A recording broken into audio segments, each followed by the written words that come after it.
aluminium windows and doors provide years of reliable, efficient service. Sometimes, however, there are minor tweaks or adjustments that may be required to keep your product in the best working order.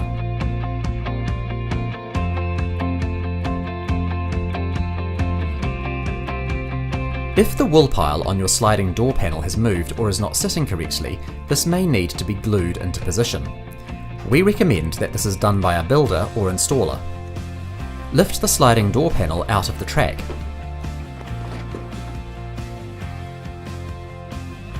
Put a small amount of glue on the base of the Woolpile to help secure it. Slide the Woolpile into position.